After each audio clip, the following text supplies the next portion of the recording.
Chad, you say you have a film school degree? Video production, yeah. Video production, yeah. okay. So of your other, alumni from your school, are they all working in the field, or did they, I mean, if you keep in touch with them?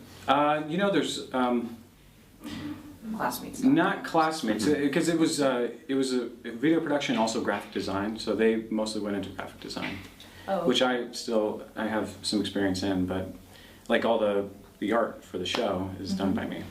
Oh, okay. Like that's great. the logo and the poster and all that stuff. Oh, but yeah, they mostly went into graphic design. So when you were in school with them, did a lot of your classmates think that they were going to somehow transition into film? Was that a goal of theirs?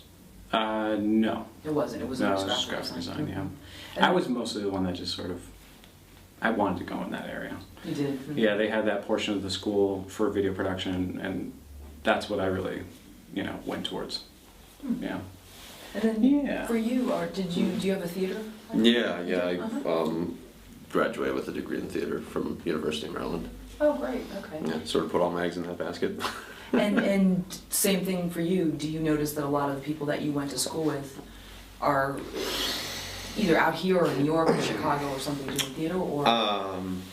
No, not a lot. I mean, really, I can make up some statistics, but I can tell you offhand, there's a handful of people that I know from my particular college that are in LA.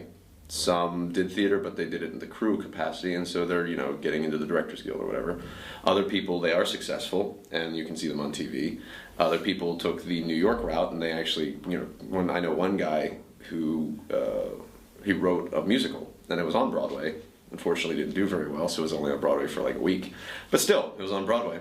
But most of them, they don't know. They're not here, they're not anywhere. They just sort of did it, they tried it, and then they are teaching or working in an office somewhere, I guess.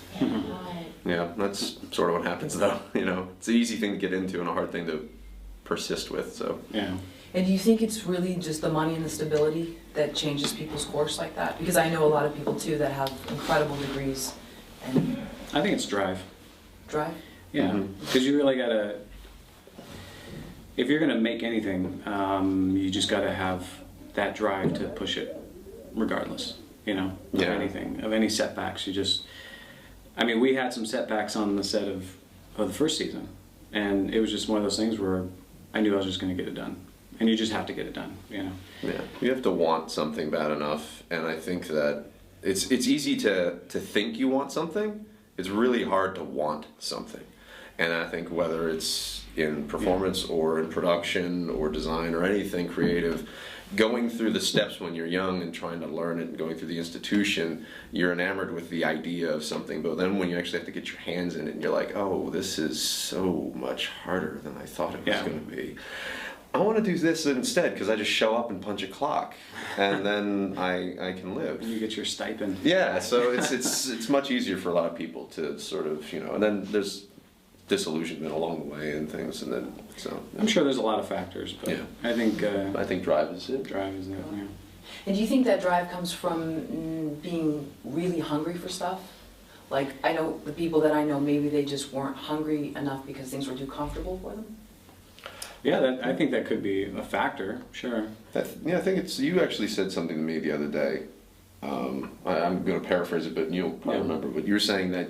I was saying I couldn't believe what Chad does with himself because he's so busy with everything going on in his life, but he persists to make things happen and do things. And he said something to the extent of, well, I just can't stand not doing something.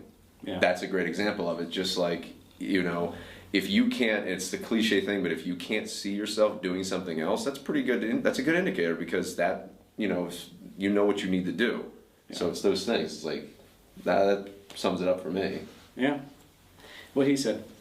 Well, I'm intrigued by that because are you the type that can't fall asleep if something's not written down on the to-do list? Or oh yeah. I have that same problem. Oh yeah. Mm-hmm. Like I'll go to sleep, or I'll try and go to sleep, and I think of 2 or 3 things, and I'm like, all right, I get up and I go and I either jot down the idea so I remember it for tomorrow, or it's just always working. Right. There's something. It's a curse and a blessing. Right, because it's hard to shut it off, but then you also get stuff done. Yeah, that's the point. Exactly.